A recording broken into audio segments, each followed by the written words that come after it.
Shiggins, and I'm a postdoctoral research fellow at the Centre of Research. Jess, is that coming through all right? It's buffering on my end. The previous screen is buffering on my end. I think we're okay. Don't know if Izzy's listening in too. We're just trying to make sure that before we tune it on, it's one of the things of shooting out a TV shot. We don't always have the feedback to know that we're doing all right. It's coming through. Wonderful. Then I'm going to turn it back on. Here we go. In aphasia recovery and rehabilitation, and I'm based at La Trobe University in Melbourne, Australia. I would like to thank the organisers of the Aphasia Access Teach-In for bringing this event together, and to them and the collaboration of aphasia trialists for providing me with the opportunity to share this research with you today. I'm really sorry that I'm not there in person or able to present this live, but when you're watching this presentation, it will actually be 4 in the morning in Australia. So I thought in the interest of you receiving a coherent presentation, it was best that it was pre-recorded. However, I'm absolutely delighted to share with you an international exploratory study that investigated an asset-based approach and its relevance and feasibility to promoting and sustaining well-being for people with aphasia and their families. This presentation is based upon work from the collaboration of aphasia trialists, which was supported by the COST European Cooperation in Science and Technology and the Tavistock Trust for Aphasia. The views expressed in this presentation are my own or those of the authors, and not necessarily of the funders. I'm here presenting to you today, but it's on behalf of a larger team who contributed to this research and to this presentation today. We all came together because we were members of the collaboration of aphasia trialists, societal reintegration and participation working group 5. And we all had a shared interest in how we could enhance the well-being and long-term outcomes for people with aphasia. So today I'm going to talk to you a bit about the background of this research and discuss an asset-based approach and salutogenesis. I'll describe the methods that we used to investigate this approach with people with aphasia and their family members. I'll discuss some of our key findings and the clinical implications and future research plans.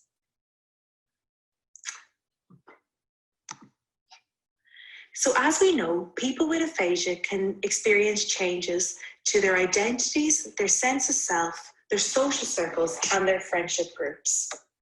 And compared to those post-stroke without aphasia, people can have higher rates of depression, anxiety, engage in less social activities, and overall have a poorer quality of life, which can lead to disconnection from their pre-morbid self, their loved ones, family members, friends, and communities. And these difficulties can often be persistent and chronic. We also know that social isolation can have a negative impact on both physical and mental health, with social isolation having an impact on executive functioning, sleep, and may put people at greater risk of anxiety and depression. It has also been linked to higher rates of mortality in older adults. And overall, social isolation can be as damaging to a person's health as smoking 15 cigarettes a day. Conversely, being socially connected has been linked to positive health outcomes, higher levels of perceived social support and life satisfaction. However, despite all of this, people with aphasia and stroke survivors have said that they can often feel abandoned when leaving hospital. And in a Stroke Association survey, up to 41% of people did feel that they were abandoned when they left hospital. In addition, the long-term support for people with aphasia has not matched the improvements in acute or post-acute care. And in a systematic review by Caroline Baker and colleagues, they found that there wasn't clear which interventions could help to prevent depression in post-stroke aphasia. So this shows that there's more work to be done on how we maintain well-being and address these poorer health outcomes for this population. So I want you to take a moment now to think about your time during COVID-19. And during this time, some of you may have felt socially disconnected yourselves or have experienced low mood. We've all potentially had difficulties as we adjusted to this new normal. So during this time, I just want you to think about what makes you feel well and what makes you feel happy. And now I want you to think how you managed to remain connected to those things despite the restrictions that we all faced. And it is this orientation towards wellness and creating health that is the basis of an asset-based approach. So an asset-based approach is based on this theory of salutogenesis. And this is the opposite of pathogenesis, which is focused on illness or what makes you unwell. And pathogenesis is often the basis of the medical model. So in this salutogenic approach, we're orientating a person towards creating health and well-being rather than preventing illness. And this theory was first described by a gentleman known as Aaron Antonovsky. And in his extensive research of the origins of health, he described two key components of the salutogenic approach on the theory of salutogenesis. And these were general resistance resources and a sense of coherence. General resistance resources were material or non-material things that could be mobilized towards a particular purpose. And in this case, it could be mobilized towards health and creating well-being.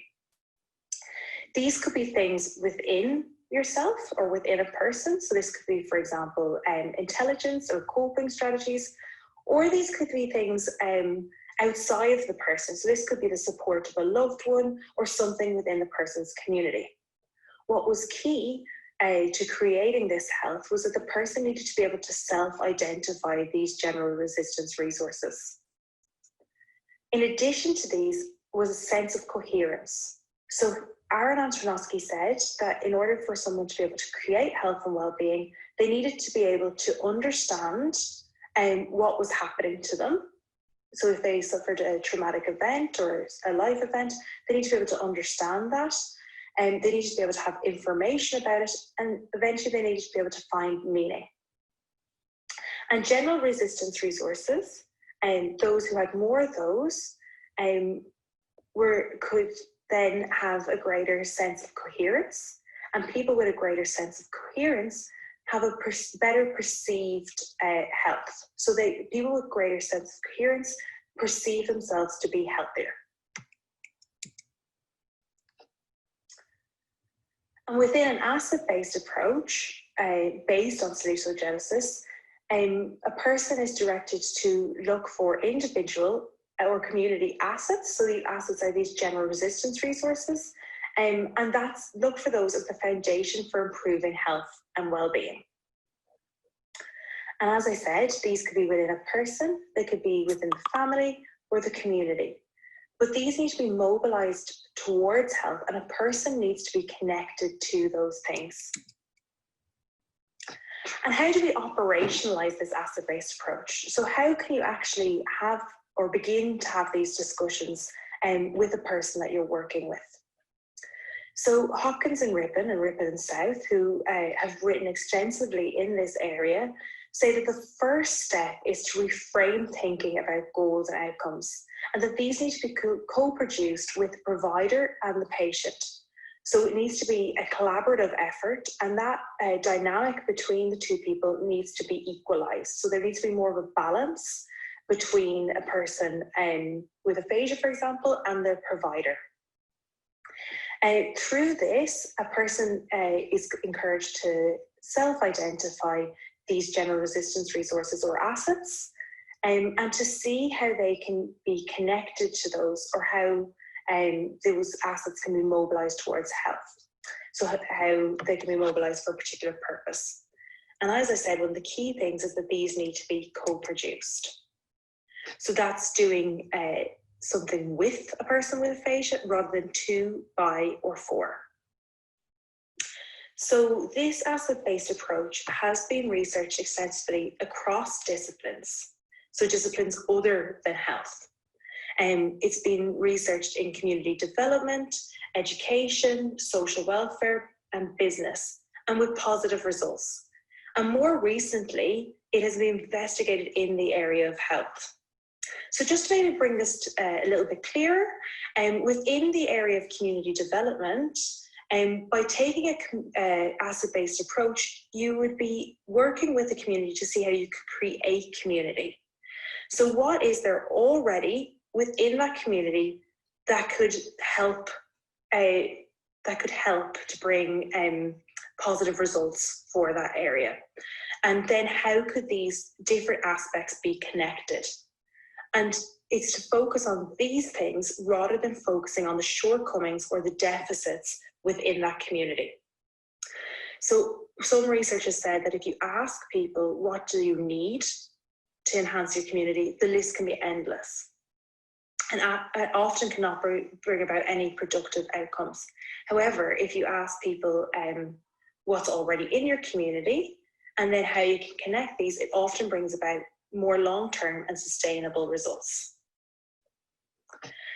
So we wanted to see and to investigate how an asset-based approach has been used across a range of disciplines.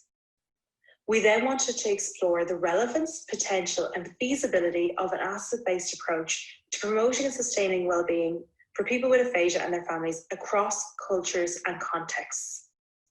And finally, we wanted to investigate how an asset-based approach could be incorporated and operationalized across the stroke pathway. So in order to achieve these aims, we conducted exploratory case studies in 5 different countries. So in Ireland, the United Kingdom, Denmark, Israel, and Norway, and across 8 different contexts. So we investigated this approach in third sector organizations, in universities, and in rehabilitation centres as well. We worked with 95 people with aphasia, and these people had a variety of different types of aphasia and a range of severities of aphasia as well, so from mild right through to severe. And we also spoke with 25 family members. We used qualitative methods such as interview techniques, appreciative inquiry, group discussions, and participatory action research in order to ask the question, what makes you feel well and what makes you feel happy? So this was the basis of our conversations, orientating these people towards health and thinking about these general resistance resources and how we could connect them to these things. For some people with aphasia, those questions didn't resonate with them. And for others, it was actually difficult for them to interpret them. So we realized that we needed to be a little bit more flexible in our approach. And in one setting, in Speakeasy, the people with aphasia were asked, if you were put on Planet Aphasia in the morning, what would be on Planet Aphasia that would help you to feel well? And what would you need to bring with you to Planet Aphasia? And here are some drawings from those discussions. So people have started to map onto this picture what would help them to feel well. And here's some more from Speakeasy. And in another setting in Norway, people with aphasia were asked what lifts them up. And they mapped these things onto the balloons on this picture. So it was just a different way of investigating what helped a person to feel well, but using slightly different resources. And we then conducted a thematic analysis across these data, and I'm going to discuss the findings of those. So we had the first theme that came up was personal journey. So people in this research emphasised that each person with aphasia's journey and experience of aphasia was unique. This idea of fragmentation, so things breaking apart and the difficulties that they experienced were discussed by people with aphasia across countries and cultures. People with aphasia described stroke moments where they would suddenly be hit with the difficulties of living life with a stroke. And for one lady, this was when she realised one day that she wasn't able to put on her bra anymore. The people with aphasia in this study said that acknowledging these difficulties and allowing themselves time to readjust to this new life helped them to feel well. However, they described that survivorship was hard work.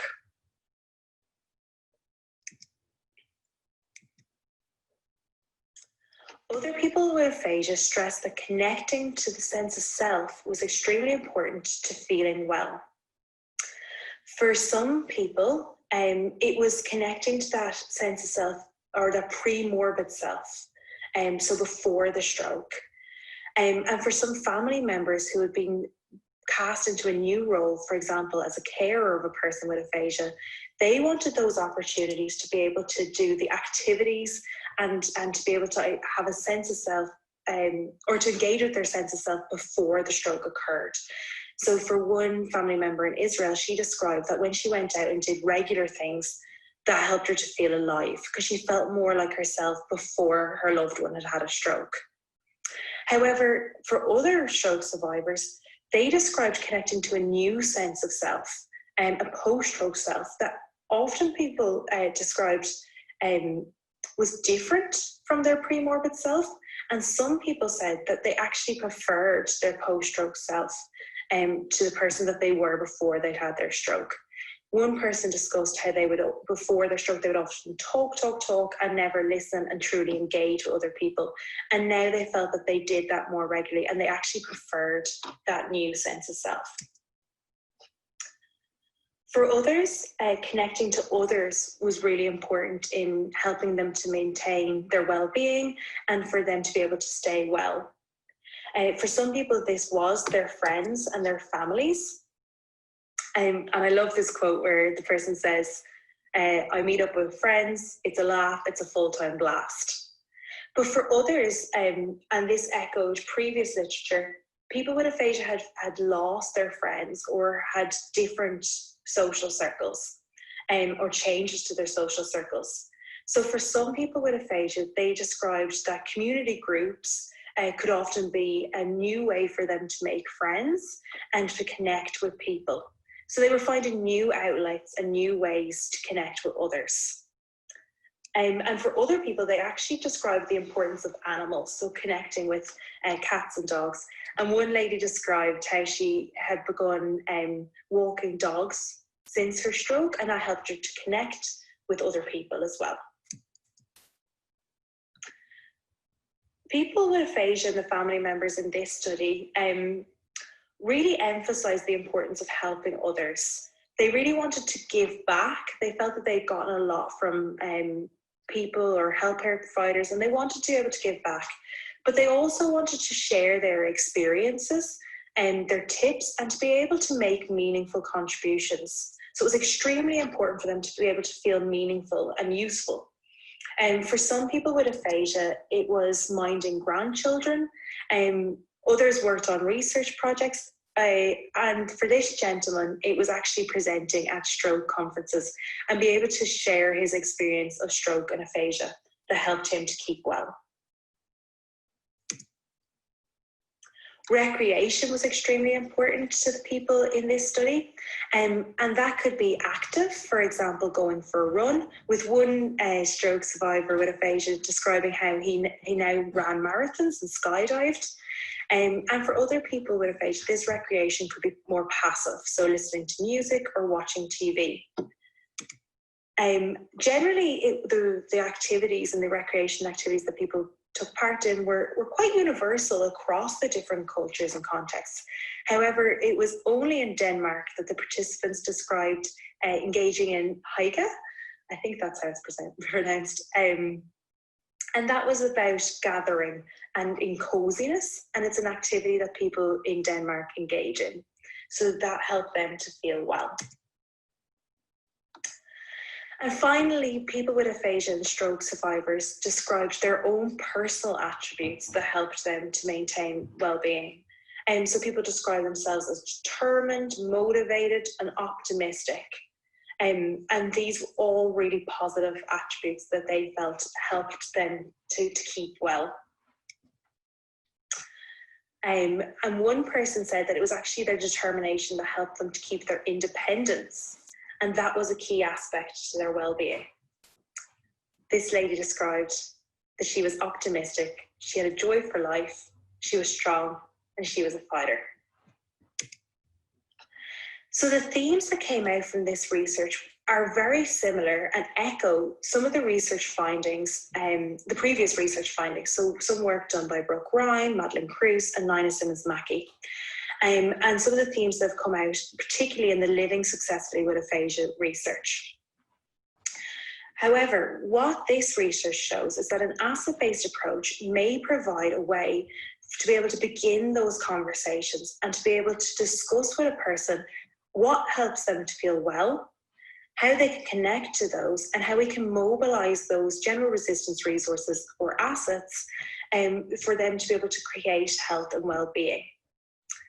And this self-identification of assets within this project helped people and their family members to overcome some of the barriers that they experienced and to regain confidence. And by using this approach and focusing on the person's ability to activate and mobilize these assets, it helped them sometimes to understand and to restore some more of the meaning around the stroke onset and the onset of aphasia. So this research is part of a growing body of literature around living successfully with aphasia, maintaining well-being, and focusing on a person's well-being and quality of life and mood post-stroke and aphasia. And so it may be a bit difficult when I start to introduce yet another approach.